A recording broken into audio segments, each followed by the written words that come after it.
Good evening everyone, LordFlash here, and today we're going to be playing some Rimworld. Now this is a game that I bought quite a while ago, I think back when it was in probably Alpha 2 or 3, and I thought maybe it was time to revisit it after playing it quite a bit over the weekend, and now we're on Alpha 13, plenty more features, plenty more things to do. I've been playing it without mods this evening just to show you guys what the vanilla game is like, and then maybe we'll do some gameplay where we play around some of the mods that are out there, some of them are really good, expand the equipment that is available to your colonists. So for those of you that don't know, Rimworld is a game which essentially simulates colony building on a world somewhere in the outer rim of the galaxy, ostensibly within a universe very similar to that of Firefly, which is lots of fun. Everyone loves Firefly, you can't really deny that. So yeah, it's just, you've got colonists who are stranded on a planet in the middle of nowhere. There's, you know, there can be primitive tribes on the planet, or there can be kind of other towns or mercenary groups and pirates, that sort of thing, and they all pose different levels of threat or trade, etc. to your colony. And you start out with 3 people, they can have different relationships, different conversations. Probably the closest comparison out there for gameplay is going to be Dwarf Fortress, I think. And I suppose if you were to look at a Dwarf Fortress sci-fi mod and Rimworld together, apart from the fact that Rimworld looks a bit prettier than anything in Dwarf Fortress except for some of the graphics packs, you'd be looking at something fairly the same. So I've already been playing on a world I made over the weekend that I've been just reloading the game on. So let's start a new colony. I like to play on rough, which is probably a pretty good difficulty if any of you are beginning to play out there. And I tend to go with the random guy because I think that gives a much more enjoyable and rewarding game, because you're coping against kind of real world style adversity rather than the other AI storytellers which just push stuff at you in increasing levels. Now, this is another feature which makes Rimworld unique, I think, in that you can choose how you want the AI to set up your game. Now, the random guy, he'll just create events at random from the pool that are available to him, whereas the other ones will kind of ramp up the threats your colony faces over time. This one's more of a sandbox one, put her on free play or base build, and you have a nice easy time. And then Cassandra just kind of ramps up challenge levels slowly, so you get a fairly natural game progression. But on the random guy, you could be attacked by 10 pirates with machine guns on day 1, or you could not have a raid for the entirety of the first year. And I think that gives you something that's much more realistic. Or at least it feels more realistic to play through, and it feels a lot more rewarding. It can be more frustrating, of course, but, you know. So let's start a new colony up. So I'm on the world of Rushbar, which we generated through the world generator, which I can show you guys in another video if there's a demand for that. And then the first thing you do is you pick an embark site. So it's always good to pick somewhere in the hills. I quite like places that are quite hilly and quite warm, because that allows you to grow food all year round. And if it's hilly, you can truly Dwarf Fortress style live in the mountains. You don't have to build buildings for your people, as long as there's plenty of trees. Now this rainforest area down here has been pretty good to my colonies in the past. So elevation 734, minimum temperature of about 14. July 28, average temperature 21, sounds perfect. Tropical rainforest, mountainous, lots of rainfall, slate, sandstone and marble, year-round growing period. Sounds perfect. If we go on advanced, I like to play on a slightly larger map. And let's have permadeath mode, so that wherever we play with you guys in this campaign, yeah, it's forever. Starting season auto and that means we start in spring.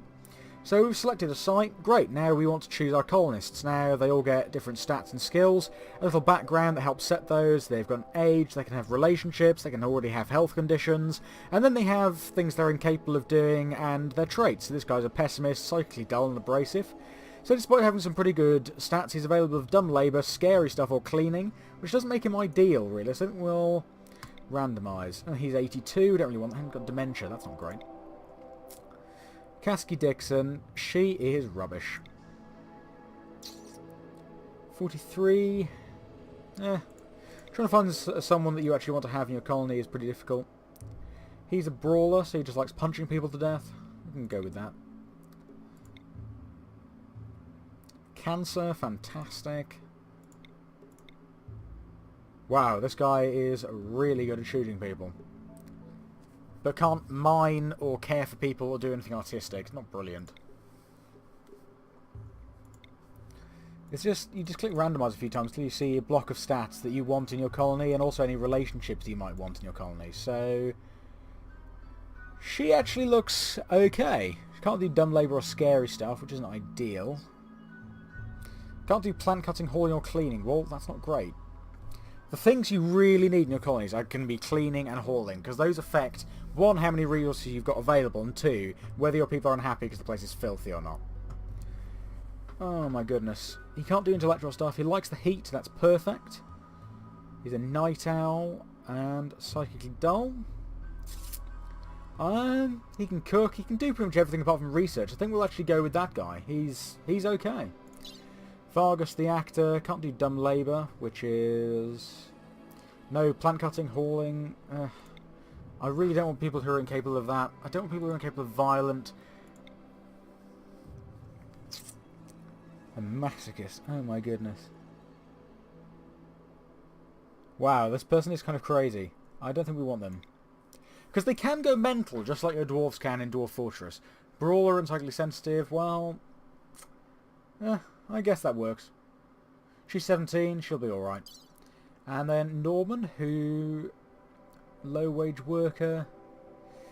He can do everything and he can do it fairly well. Psychically sensitive, jealous... and bloodlust. Well, I guess we can live with this weird bunch. He's the brother of Naoki Asano, so we've got some relationships going on there. Yeah, I mean, let's go with it. Start. Now, you don't name your colony straight away. You've got to survive the first few days before they'll let you name it. So, straight away, I think we're probably going to want to pause the colony. Okay. The three of you awake in your cryptosleep sarcophagi to the sound of sirens and ripping metal. You barely get to the escape pods before the ship is torn apart. Sometime later you land on this unknown Rimworld.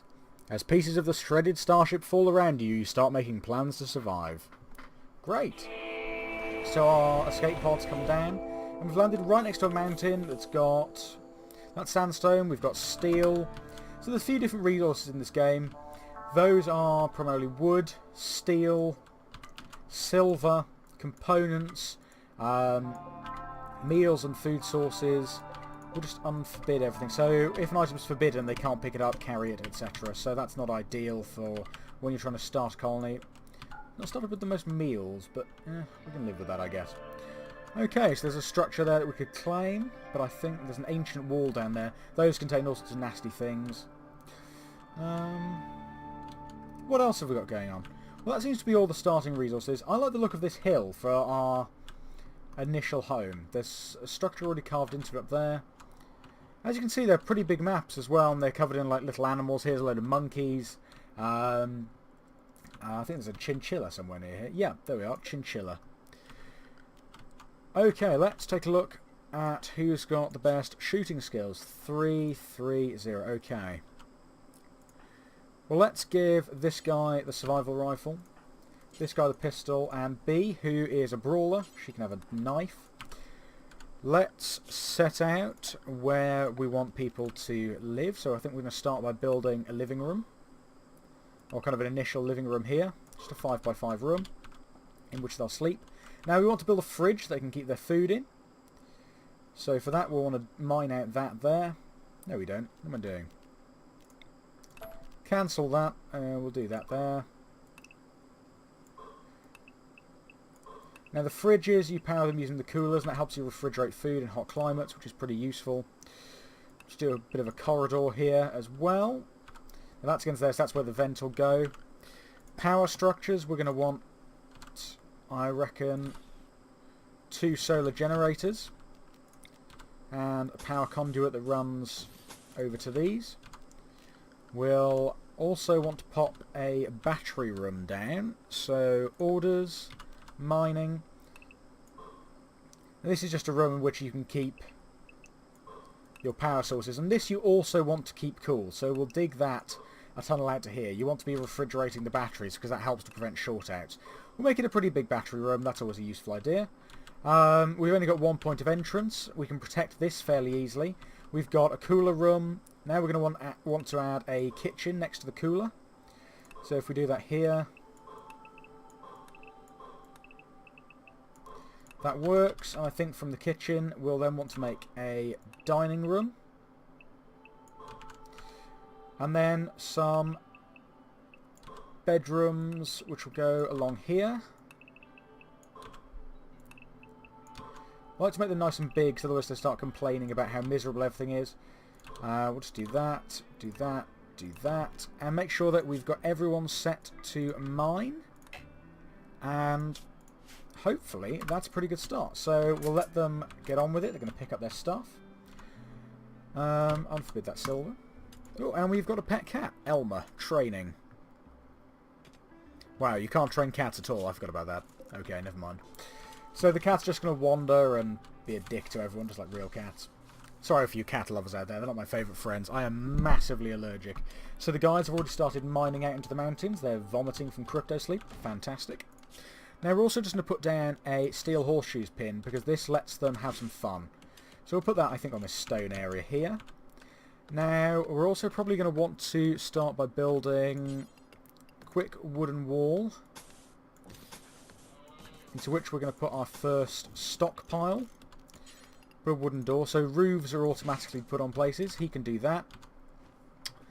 We're also going to want to make some dumping stockpiles so we can throw our trash down. And we'll put all the trash over here. That's just dumping. Okay. There's some more steel there. Fantastic. Some more packaged survival meals. Food is the biggest thing that you've got to make sure you're able to get in the first instance. So we're already starting to dig out our colony here, which is nice. Once the battery room's done, we can start storing power and putting things like lights down.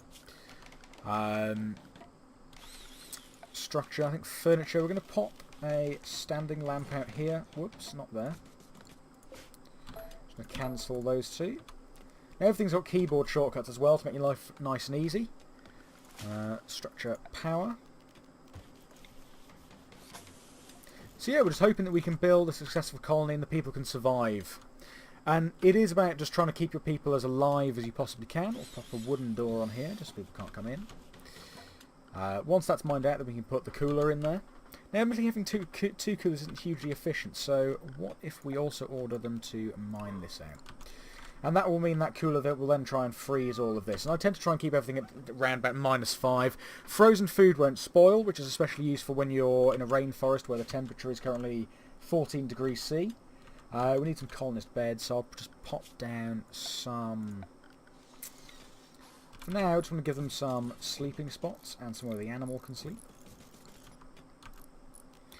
What other work have these got? Have we got anyone who can actually hunt? We've got Bee, she can hunt and she can handle, but she's a brawler, so I think we'll take her off those.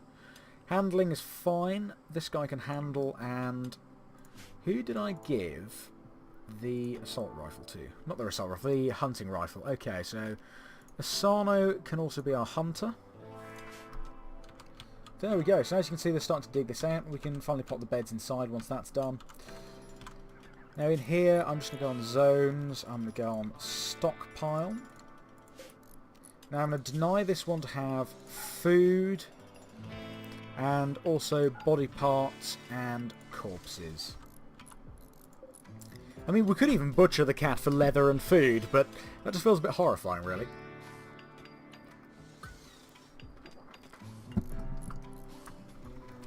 I think just so we've got a source of meat, we need a butcher's table for that first, so... Yeah, I think we'll speed this up to speed 3 and just watch time progress as the guys carry on mining everything out and take a look at the wider map. So we've got monkeys everywhere, which you can train to be attack monkeys, which is hilarious. We'll try and do that later. Some cougars, they're pretty good to tame.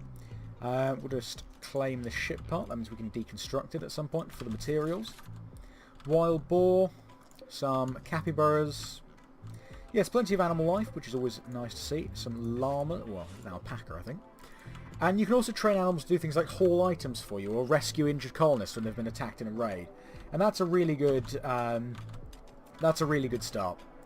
So, we've built the battery room, so now we're going to start popping these down. Pop down 3 for starters, and we'll also... we'll leave the cooler off for now, I think. Right, so starting to mine out the fridge, that's ideal. Structure. Just pop some doors in here.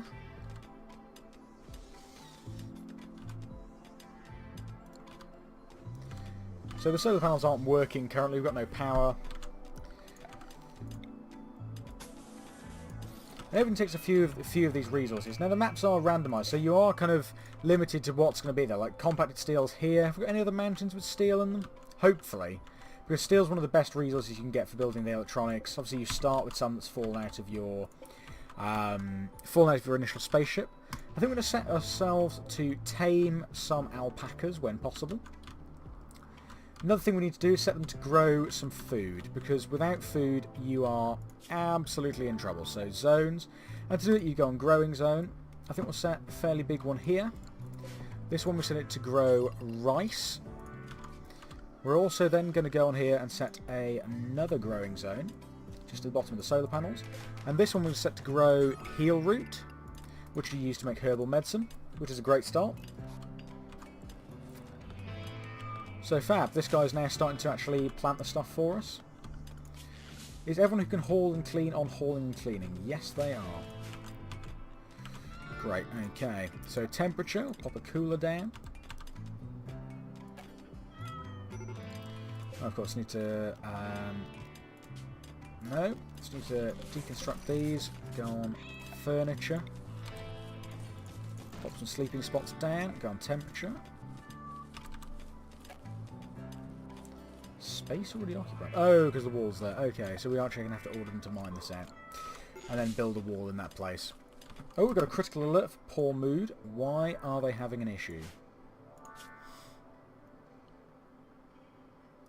It's been dark. Oh, it's a night owl. Okay, so now we have to go on to our restrictions, and that's Asano. So, we're going to set Asano to sleep through the day, and then do anything at night. And hopefully that means that guy will start to get some more positive mood indicators. So if we just go on his needs, we can see he's got very low expectations, new colony optimism. But he's fairly happy now he's sleeping at night. Just need to pop some doors. Now I think this one will make into a steel auto door. Actually, no, we won't. We'll make it into just a regular steel door. Just to guard our colony. Put a temperature thing in here. That'll be the cooler. More doors. And you can choose the materials from down there. Like I say, we're going to be cooling the battery room if we can. Zone area. This is going to be a stockpile zone. And this stockpile, we're going to set it so that it has to hold... not rotten, food only. But as well as food, it's going to hold any body parts we get, and also not human corpses, but animal corpses for butchering. There we go, perfect. And Asano can do his work at night, and that makes him happy. So if we've gone here, yeah, he's feeling good, tons of joy, new colony, he's a night owl at night, and that gives a massive boost for this guy. So now we're starting to build the bedrooms. Now we've just got to hope that they can actually start cleaning this place. So sometimes it can actually help to create one person by using manual priorities, so you can set them that you want them to clean in particular. Because they really like having a clean environment. So in fact, we're going to do that to, I think, let's do it to B. She doesn't do too many things. So we'll set her to be a cleaner and hauler for the most part. And we're striking steel, so we're going to get some more resources in here as well. And you can build walls inside as well once you've knocked them down. So if I actually want to mine out all the steel, it's very, very easy to build the walls and it'll count as bedrooms. It's a really fun game, and like you can tell from the music, it's very much kind of Western themed. This has now got power. Do the batteries even connect up?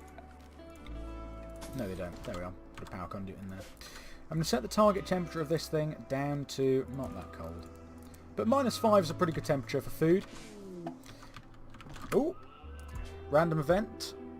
And these are the events that are caused by the AI director, which is a really fun little feature. And that featured a load of Yorkshire Terrier meat. That's disgusting. Like, if you don't know what a Yorkie is, like a Yorkshire Terrier, it's the tiniest dog in the world. They stand about 8 to 12 inches high, and they're fluffy. Google it. They look hilarious, especially when they're groomed for dog shows, because then they just look like, I don't know, like floor brushes. Anyway, guys, that's been the start of our colony. We've not got to name it yet. We've got some medicine in storage. We're starting to store our food. So things are starting to work. We're starting to plant our rice, and we're starting to mine out our colony base. Hopefully you guys have enjoyed this and would like to see some more of Rimworld. This is Rimworld Alpha 13, and there'll be a link to where you can buy it in the description of the video below. If you've liked the video, please do feel free to leave a like. If you like what I'm doing on the channel, you'd like to see more, let me know. Leave some comments, subscribe, anything you guys want to do. Any views you give me are really appreciated. It's, you know, it's nice to know people are engaging with what I'm doing, and to see more of that would be fantastic. And we'll definitely be doing some more Rimworld in the future, because it's a really, really fun game to play. Really enjoy it, really like the setting. Okay, so thanks guys, thanks for watching, and I'll see you in the next one. Cheerio, bye!